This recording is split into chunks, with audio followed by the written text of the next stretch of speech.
I'm not sure if it's just me, or does everybody else feel like, even when Daniel Levy and these board members, or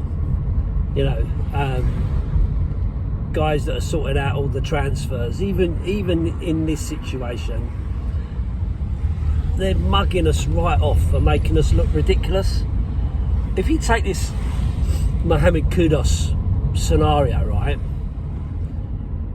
they've gone on offer, so his release clause is 80 million quid or something, and they've decided that they're going to go in with a bid of 50 million. Okay, and I said at the beginning that what's the point, right? You're not going to get him for 50 million if his release clause is 80 million. It's just not going to happen, right? It's 80 million for a reason. So it's roundly and swiftly rejected. So they go back with an improved offer of 50 million, but with add-ons.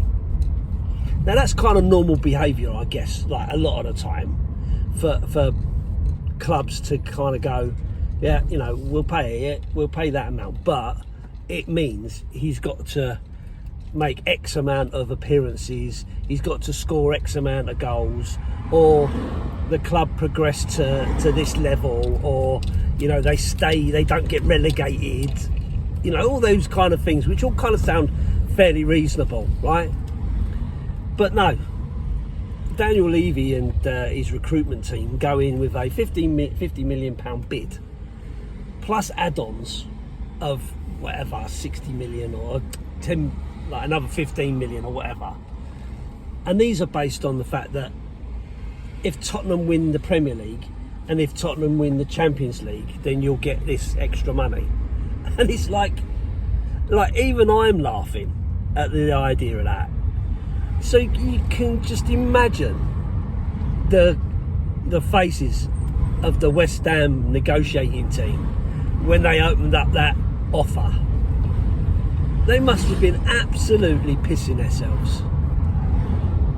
They must be, because given the recruitment so far of one young prospect from Japan and a team that ended up 17th in the league last season, on what planet are you expecting one player to make the difference and get you to Champions League football or win the Premier League?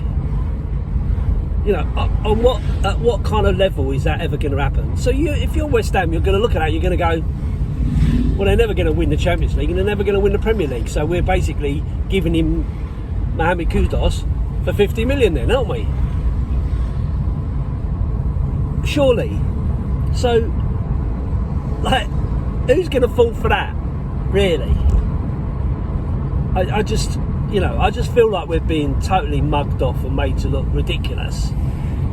And of course, when that comes out in the media, people are laughing about it, and you think to yourself, you're just making us a laughing stock all the time with your stupid stunts that are basically just holding us back. Now, I've got to be honest with you, alright? I don't see Mohamed Kudus as a statement signing. I don't see him as like, wow, we've gone out and got him. What a brilliant signing that is, and what a difference that's going to make.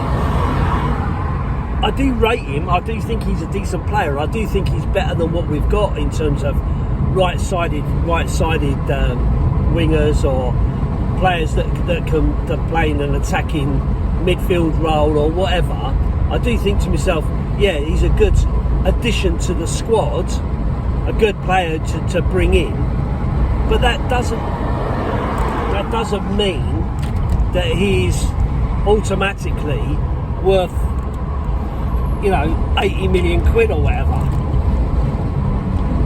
And so when you're quoting 80 million, I think, well, that's just ridiculous. So I have seen people going, just pay the money, get the player, pay the money.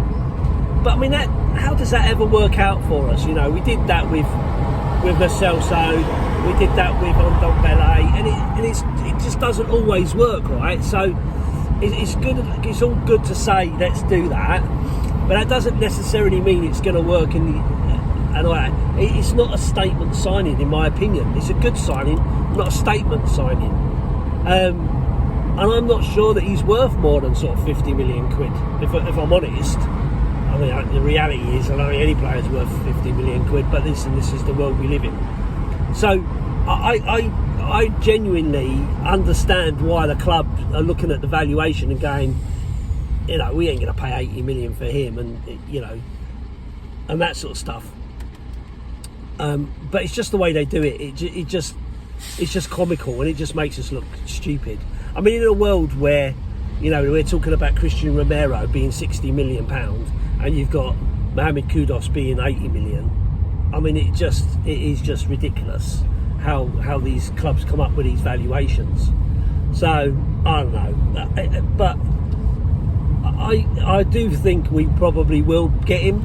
I do think we probably will get this player, and you know, fingers crossed he'll be a decent player for us and have a good career with us and so on. And you know, in some other universe, maybe we get the opportunity to win the Champions League and to win the Premier League.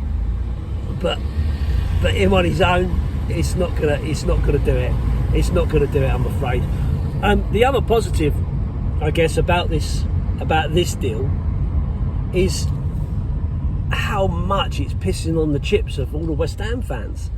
I mean, I've never seen a meltdown quite like it for a player coming to Tottenham from West Ham. We've had plenty of players come from West Ham in the past. You know, they were almost, to a certain extent, a feeder club at one point for the amount of players that we've had from them, and we have had players go there. But for them to be so upset about it is really quite strange. I find it quite a strange one. You know, you look at how interchangeable players are around West Ham, Chelsea and Arsenal. I mean, they're always sharing players, aren't they?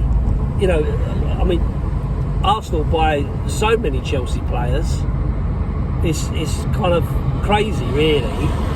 And then you've got West Ham buying ex-Arsenal players and stuff like that. And yet, for one of their players to come to us is almost like a crime of the century. It's quite funny, really.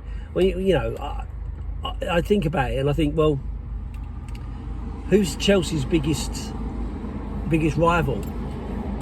Tottenham. Who's Arsenal's biggest rival? Tottenham. Who's West Ham's biggest rival? Tottenham. And yet we are the team that everyone says is, you know, nobody's, you know, just a small team in North London, living in Arsenal's shadow, all that old malarkey. And yet here they are, all getting themselves worked up and getting their knickers in a twist over a potential move for a player coming from one of those clubs. But it is what it is, isn't it? I mean, it's just funny to see them getting so upset. But there you go. But yeah, no, interesting one. I just, you know, I do think we'll get the player in the end. Whether he's worth 60 million, I really don't know. I don't make those kind of valuations. But Daniel Levy trying to mug them off with those sort of conditions just makes us look a bit of a laughing stock, in my opinion. But that's the way it goes. I guess that's his way of working, and I don't think we're ever going to bloody change him, I'm sure. But as I say, leave it there. Thanks for watching. As always, up the Spurs.